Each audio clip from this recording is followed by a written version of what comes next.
સોમનાથના સાનિધ્યમાં વડાપ્રધાન નરેન્દ્ર મોદી. નમસ્કાર, હું છું પીનલ. સ્વાગત છે આપનું કરંટ ટોપિકમાં. અને વડાપ્રધાન નરેન્દ્ર મોદી જ્યારે ગુજરાતના પ્રવાસે છે ત્યારે ખાસ 12 જ્યોતિર્લિંગમાંના એક જ્યોતિર્લિંગ સોમનાથ મહાદેવ મંદિરની મુલાકાતે તેઓ પહોંચ્યા છે. અને ખૂબ જ ઐતિહાસિક દિવસ જ્યારે સોમનાથ જે મંદિર છે તેને 75 વર્ષ પૂર્ણ થવાના અવસર પર જે કાર્યક્રમ રાખવામાં આવ્યો છે, સોમનાથ અમૃત પર્વ 2026, કે જેમાં હાજરી આપવા માટે વડાપ્રધાન નરેન્દ્ર મોદી જ્યારે ત્યાં પહોંચ્યા છે ત્યારે તેમણે ક્યાંક તેમના ભાષણમાં એક શંખનાદ કર્યું છે. ક્યારેક તેમની ઘણી એવી વાતો છે કે જે વાતો ઘણું બધું વિચારવા પર મજબૂર કરે તેવી પણ છે. અને એની સાથે ક્યાંક આ પર્વ પર એક ધાર્મિક લાગણીઓને તો ઉપજાવે તેવી વાત તેમણે કરી છે, પરંતુ એની સાથે સાથે આ ધર્મની ભાવના અને ક્યાંક રાષ્ટ્રપ્રેમની ભાવનાની સાથે જોડતી ઘણી મહત્વની વાતો વડાપ્રધાન નરેન્દ્ર મોદીએ કરી છે. અને ખાસ શિખર પર 11 પવિત્ર તીર્થના જળથી ઐતિહાસિક કુંભાષિક અને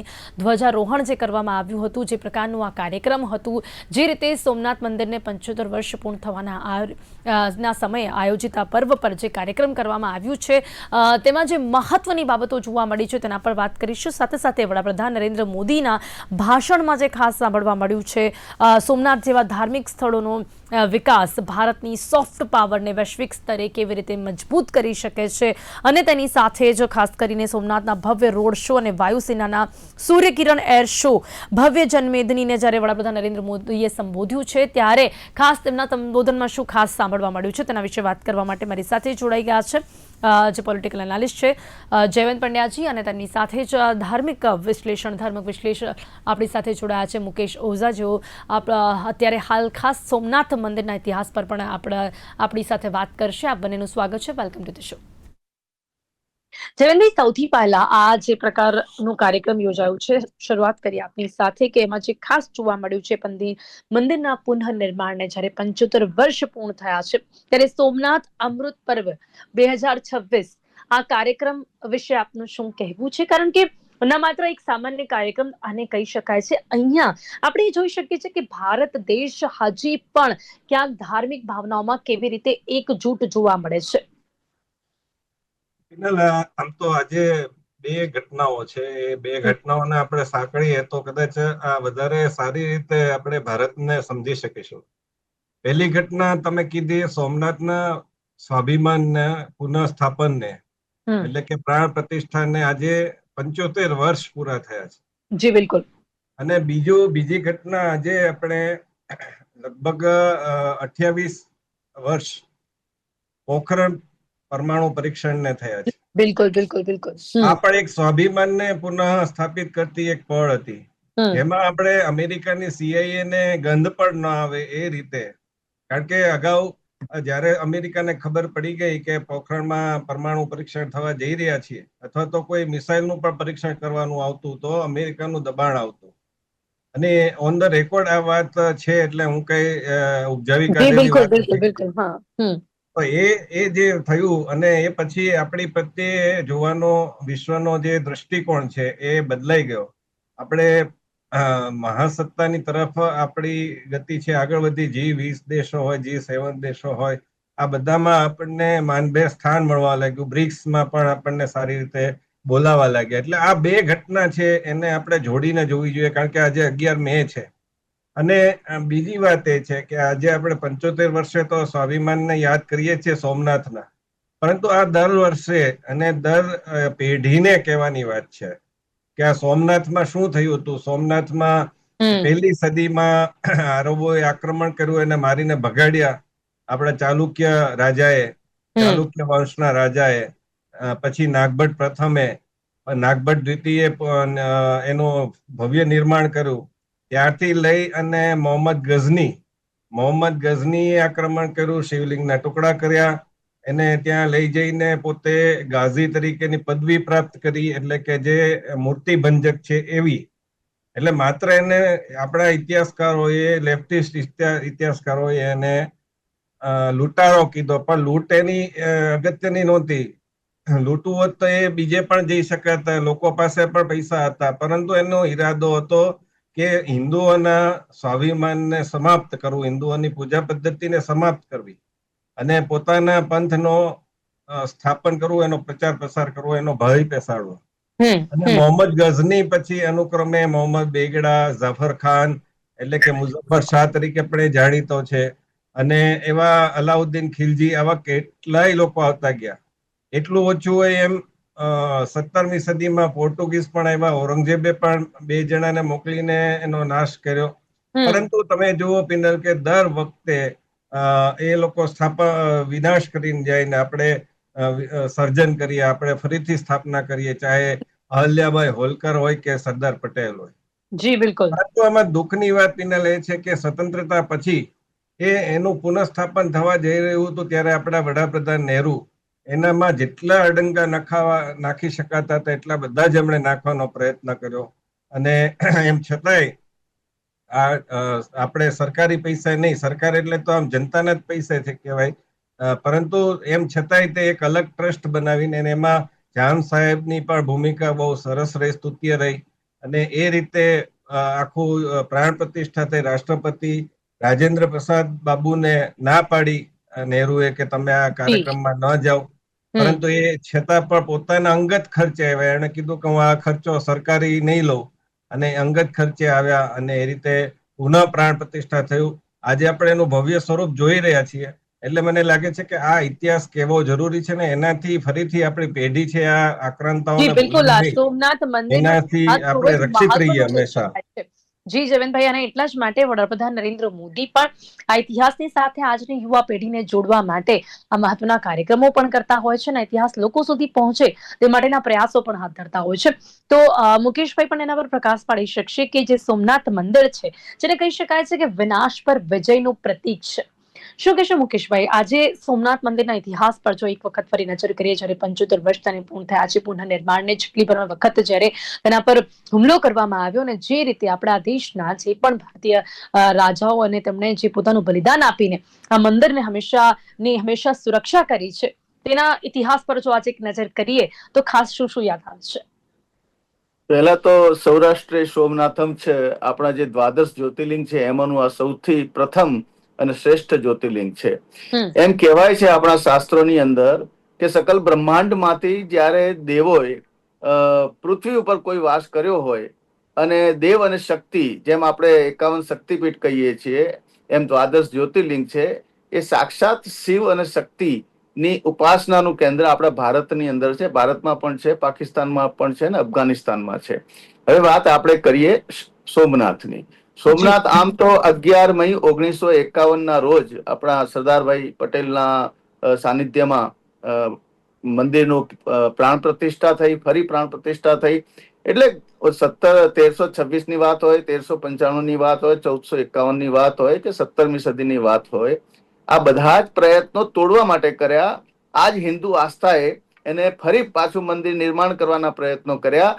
એટલા માટે આજે હિન્દુ આસ્થાનો જે ધર્મ ધ્વજ છે એ વિશ્વની અંદર લહેરાઈ રહ્યો છે.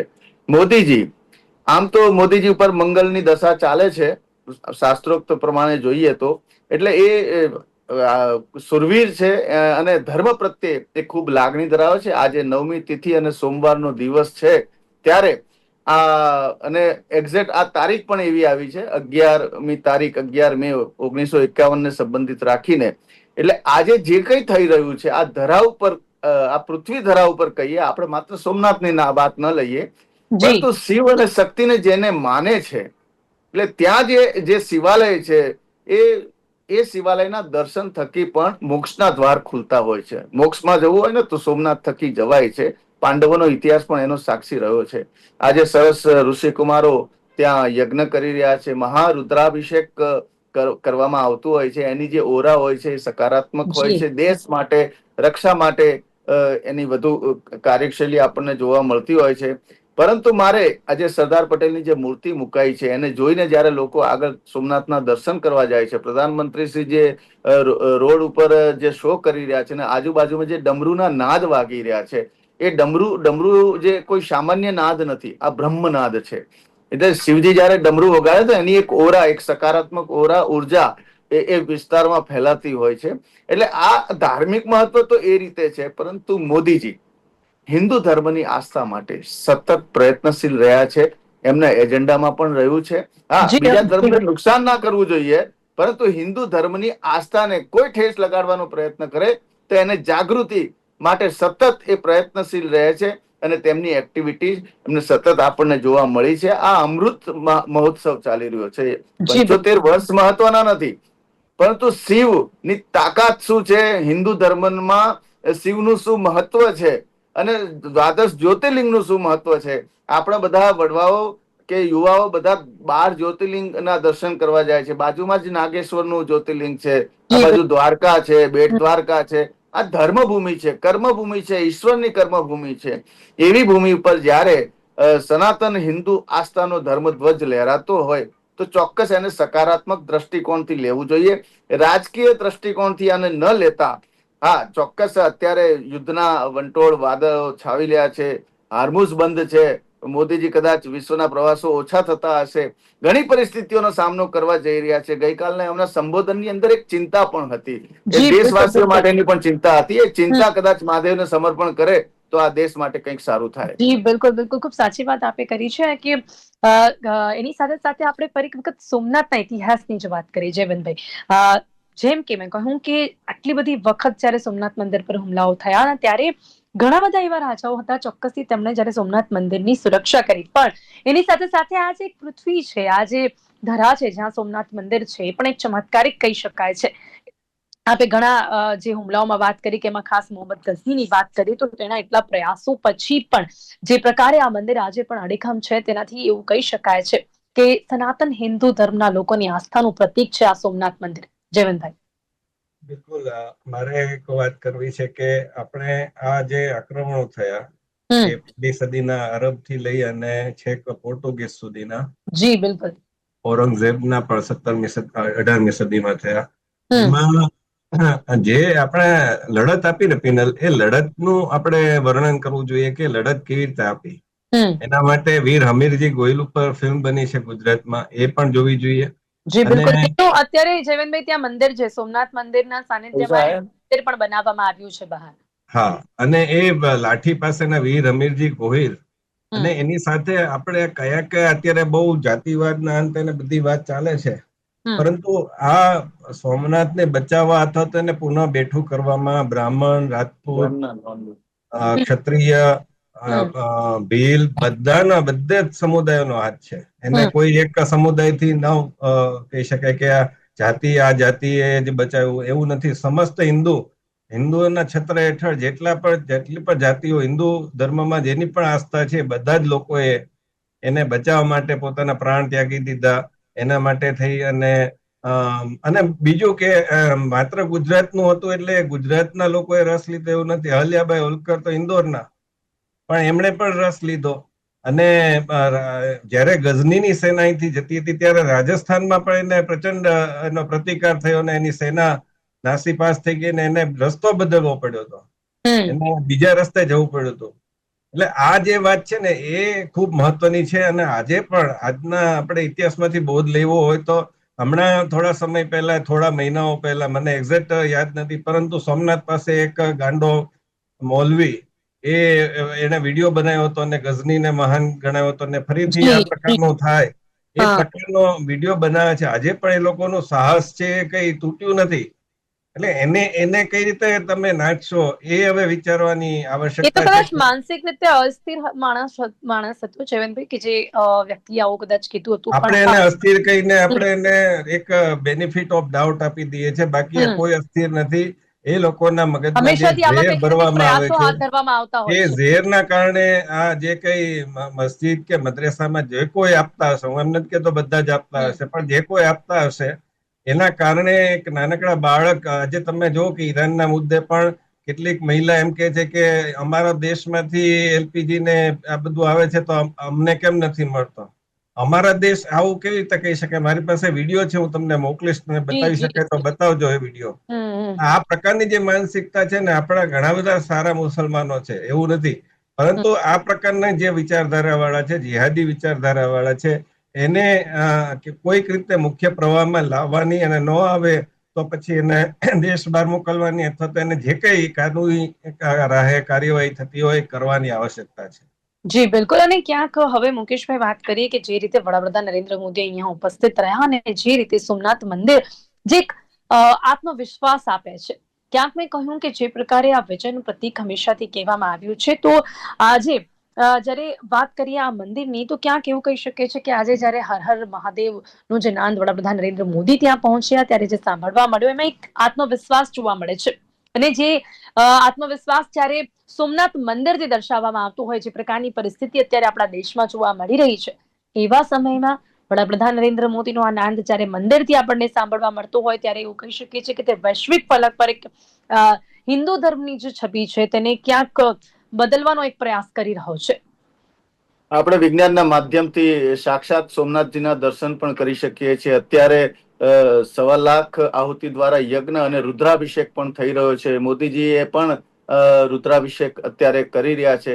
પરંતુ જ્યારે આપણે સાક્ષાત દર્શન કરતા હોઈએ, શિવના સાક્ષાત દર્શન કરતા હોઈએ, તો જે દ્વાદશ જ્યોતિર્લિંગ છે એનું જો તમે ધર્મની પ્રત્યે ની વાત મૂકો, તો હું ચોક્કસ કહું કે સૌરાષ્ટ્ર સોમનાથમ શ્રી શૈલ્ય મલ્લિકાર્જુનમ, ઉજ્જન્યા મહાકાલ મોકાલ મમલેશ્વરમ પરલ્યા વેદનાથમ છે ડાકિન્યા ભીમશંકરમ સેતુ બંધેતુ રામેશમ નાગેશમ દારુકાવને વારાણસ્યા તો વિશ્વેશમ ત્રંબકમ ગૌતમી તટે હિમાલય કેદારમ દૃષ્ણેચમ સ શિવાલય એતાની જ્યોતિર્લિંગાને સાય પાથ પટેન્દર. જે પ્રમાણે આપણે ઉજ્જૈનની અંદર અત્યારે મહાકુંભ આવવાનો છે, આપણે અગાઉ જે મહાકુંભ જોયો છે એનું કેટલું મહત્વ, કરોડો 60 કરોડ લોકો જ્યારે ગંગામાં ત્રિવેણી સંગમમાં સ્નાન કરતા હોય ત્યારે હિન્દુ આસ્થા કેટલી મહત્વની છે વિશ્વના લોકો જાણે છે. વિશ્વના લોકો ભારતમાં ધર્મ માટે આવે છે, ધર્મને જાણવા માટે. ધર્મ છે તમારા માનસિક વિકારો દૂર કરે છે. ધર્મ જે છે એ ઝઘડા ટંટાસ કે કલહ નથી પેદા કરતું. ધર્મ જે છે આત્મીયતા પેદા કરે છે. એ મહત્વને, એ આપણા શાસ્ત્રાર્થ મહત્વને ખરેખર લોકોએ જાણવું જોઈએ. શિવ જે છે, શિવ સમાન દાતા નહીં. તમે સૌથી જલ્દી કોઈ રીઝવી શકે, આપણે રીઝવી શકીએ ભગવાનને, તો એ છે ભોળાનાથ. એટલે ભોળાનાથના દર્શન થકી પણ તમારા ગ્રહો દૂર થાય છે. નવગ્રહ જેના અંડરમાં છે એ છે ભોલાનાથ, એ છે મહાદેવ. અને હર હર મહાદેવ એ ઉચ્ચ સ્વર છે, આ ઉચ્ચ ધ્વનિ છે. એની સાથે ડમરું હોય છે. અને તમે મહાદેવજીના સ્વરૂપ જુઓ, મહાદેવજી નું તમે વર્ણન કરો સાહેબ, એક એમની અદ્ભુત એમની કૃતિ છે. એમના જે શરીરના અંગ ઉપર વસ્ત્ર છે, ધ્યાન યોગ છે, અને સાથે શક્તિને પણ એટલો જ ન્યાય આપવાનો, શક્તિને પણ સાથે રાખવાનો, જે શિવનો મહિમા છે એને પણ સમજવાનો પ્રયત્ન કરવો જોઈએ. મોદીજી એકમાત્ર સોમનાથ જાય છે એના માટે નથી જતા કે કોઈ પબ્લિસિટી માટે જતા, પરંતુ આ સોમનાથના દર્શન થકી સોમનાથના વિચારો, મહાદેવના વિચારો, જે નવી જૈન જનરેશન છે, જે નવી જૈન જનરેશન વિચારતી હશે કેમ આ મોદીજી વારે ઘડીએ મંદિર જતા રહે છે અને કઈ કામ નથી બીજું, આવું વિચારતા હોય ને એમને મારે ટકોર કરવી છે કે તમારા બાપ દાદાના વડીલોને પૂછજો કે ધર્મનું શું મહત્વ રહેલું છે. અત્યારે તો તમે યુવા પેઢીમાં છો, અત્યારે તો મોજમાં છો, પરંતુ જ્યારે થોડીક ઉંમર થશે ને તમને સમજાશે કે ધર્મનું શું મહત્વ છે, પવિત્રતાનું શું મહત્વ છે, આપણા શુદ્ધ વિચારોનું શું મહત્વ છે. આ બધું સમજાવે છે આપણું ધર્મ. જી જી જી જયંતભાઈ, શું આપને પણ લાગે છે કે આજની યુવા પેઢી જે છે તેમને ધર્મનું મહત્વ સમજાવવું જરૂરી છે? અને એની સાથે સોમનાથ મંદિરની જયારે વાત હોય તો છેલ્લે ચોક્કસથી આ મંદિર આજે કેટલું સુંદર લાગી રહ્યું હશે? શું કહેશો? આપે તો મુલાકાત પણ લીધી હશે. જે રીતે આ મંદિર અડીખમ ઊભું છે ને જે રીતે તેની ચારે તરફ પાણી, અને ત્યારબાદ એવું કહેવાય છે કે પૃથ્વીનો છેડો, ત્યાં દૂર દૂર સુધી કશું જ દેખાતું નથી. અને જે રીતે ત્યાં એ સમયમાં જયારે મંદિર, જૂના મંદિરની વાત કરીએ, અત્યારે તો આ ખૂબ જ આધુનિક રીતે તેને બનાવવામાં આવ્યું છે, પણ ત્યારે કેવો હતો સોમનાથ મંદિર ને આજે કેટલો અલગ થઈ ચુક્યું છે કે જયારે તેનું પુનઃનિર્માણ થયું છે? શું કહેશો અંતે જયવંતભાઈ? હું બાળ વયનો હતો ત્યારે એકવાર સોમનાથ ગયો હતો, અને પછી હમણાં 1-2 વર્ષ પહેલા આજ ઉનાળાના સમયમાં જ અમે લોકો ગયા હતા. પરંતુ હવે એક સતત એક પરિસર બની ચુક્યું છે અને ખૂબ ભીડ હોય છે. અને સાથોસાથ એક વસ્તુ એ છે કે આપણે આતંકના ઓછા એમાં દર્શન કરતા હોય ને, કારણ કે સિક્યુરિટી આ બધું જે આપણે જોઈએ છીએ, ચાહે શ્રી રામ મંદિર હોય કે શ્રી સોમનાથ મંદિર હોય, તો એના કારણે સતત એક વિચાર એ સાથે ચાલતો રહે છે. અને સોમનાથની આજુબાજુ એ વખતે 1-2 વર્ષ પહેલા ગયા હતા ત્યારે જે પાછળ બધું જોયું હતું, દરગાહો ને મજારો ને પછી તો કદાચ દૂર થઈ છે, એટલે ત્યાં ઘટના સ્થળે હવે શું છે ખબર નથી, પણ આપણા હિન્દુ ધર્મસ્થાનોમાં આ પ્રકારના દબાણો કેવી રીતે થઈ જાય એ સૌથી મોટો પ્રશ્ન છે. હજી હરિદ્વાર હોય, હરિદ્વારમાં પણ કેટલી જગ્યાએ આવા દબાણો થઈ ગયા છે. હવે આપણે નિયમ કરવો પડે છે કે હવે ત્યાં એ લોકોને નહીં આવવા દઈએ. પણ આ પ્રકારનું શા માટે કરવું પડે છે? શા માટે પ્રજા છે, જે એક વર્ગ છે, એ આપણી આસ્થાનું ભંગ કરવા માંગે છે, એની આસપાસ દબાણો કરી અને અસામાજિક પ્રવૃત્તિ કરવા માંગે છે? એ સૌથી મોટો પ્રશ્ન છે. અને મને વારંવાર હું યાદ અપાવું છું કે 2022ની ચૂંટણીમાં ભાજપે એન્ટી રેડિકલ સેલ બનાવવાનું એક વચન આપ્યું હતું. તો કોઈ પણ આસ્થા ધરાવતો હોય, કોઈ પણ પંથમાં આસ્થા ધરાવતો હોય, એ તમામમાં આ પ્રકારની જે કટ્ટરતા પનપી જાય છે, ઉછરી જાય છે, પાંગરે છે, એ કટ્ટરતાને દૂર કરવા માટે શું પગલાં લીધા? આ વચન પૂર્ણ કરવા માટે આપણે ઘણી બધી રાજકીય ડિબેટ પણ કરીએ છીએ. બિલકુલ આપણે પરંતુ આ વસ્તુ એ દિશામાં આપણે એના ઉપર પણ ઘણા પગલાં પ્રશ્ન ભરતા જોવા મળી સરકારને રહ્યા છે. કરતા શીખવું પડશે કે આ વચનનું તમે ક્યારે પાલન કરશો. અને આપણે જોઈએ છે કે ધંધુકામાં પણ ધર્મેશ ગમાની હત્યા થઈ જાય છે, બીજે પણ થઈ જાય છે. તો આનાથી ક્યારે છુટકારો મળશે? એ હવે આપણે સોમનાથના સ્વાભિમાનના ચોક્કસથી એક પણ આપણે આપણે એવું શંકર ચોક્કસ ભગવાનને કહી જ શકીએ પ્રાર્થના કે જે કરીએ. પ્રકારે ધર્મને લઈને અને ધર્મની લાગણીઓને સંજોતા વડાપ્રધાન નરેન્દ્ર મોદી આગળ વધી રહ્યા છે, ત્યારે આપણે એવી આશાઓ ચોક્કસથી રાખી શકીએ કે એ દિશામાં બી કંઈ ના કંઈક પગલાં ચોક્કસથી લેવામાં આવશે. સમય અહીંયા સમાપ્ત થાય છે. જયવંતભાઈ, મુકેશભાઈ, આ બંને મારી સાથે ચર્ચામાં જોડાયા બદલ આપનો ખૂબ ખૂબ આભાર. હર હર મહાદેવ. જી, હર હર મહાદેવ. અને આજે સોમનાથના સાનિધ્યમાં પણ આ જ નાદ જોવા મળી રહ્યું છે, સાંભળવા મળી રહ્યું છે. હર હર મહાદેવના નાદથી ગુંજી ઉઠ્યું છે આજે સોમનાથ મંદિર, કે જ્યારે 75 વર્ષ જે પુનઃનિર્માણને થયા છે, ત્યારે તેની માટે જે અમૃત પર્વ રાખવામાં આવ્યું છે, જેમાં વડાપ્રધાન નરેન્દ્ર મોદી પહોંચ્યા છે, ત્યારે સોમનાથ મંદિરના ઇતિહાસને સમજવાનો આપણે પણ એક પ્રયાસ કર્યો છે. કરંટ ટોપિકમાં અત્યારે બસ આટલું જ. ફરીથી મળીશું એક નવા વિષયની સાથે. ત્યાં સુધી રજા આપશો. નમસ્કાર.